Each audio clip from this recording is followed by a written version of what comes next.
Nos complace anunciarle a la ciudadanía en Ovebuglé y a la población en general que finalmente la tarde de ayer el decreto ejecutivo 256 del 14 de septiembre de 2021 es publicada en Gaceta Oficial, lo cual nos lleva inmediatamente a que corran los términos de 15 días para que la Junta Directiva convoque a Congreso General Extraordinario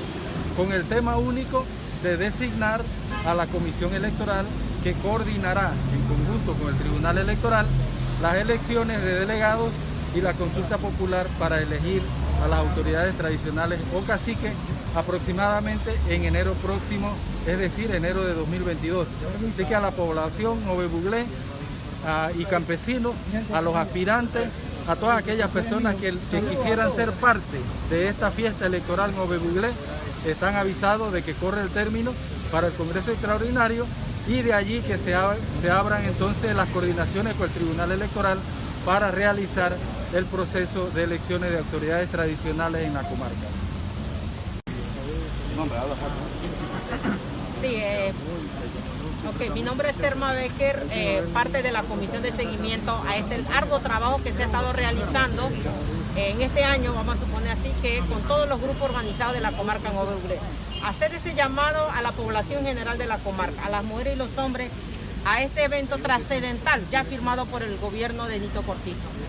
a lo que es el llamado de elección de autoridad tradicional. Este decreto también tiene algo novedoso. Nosotros las compañeras, los hombres también que aquí estamos presentes,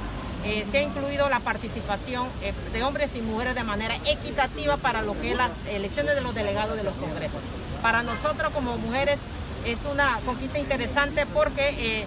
a través de una actividad que vamos a desarrollar el 28 de septiembre de este mes en el Salón de Consejo de Coordinación, un foro que vamos a realizar, vamos a hacer ese llamado a las mujeres, hombres y mujeres, y sobre todo a las mujeres, para que logren participar como delegadas de los congresos y luego también para caciques locales, regionales y generales. Este es un evento trascendental. Hacemos llamado a toda la población femenina también a que participe en esta elección trascendental para la comarca en Ovebuglé.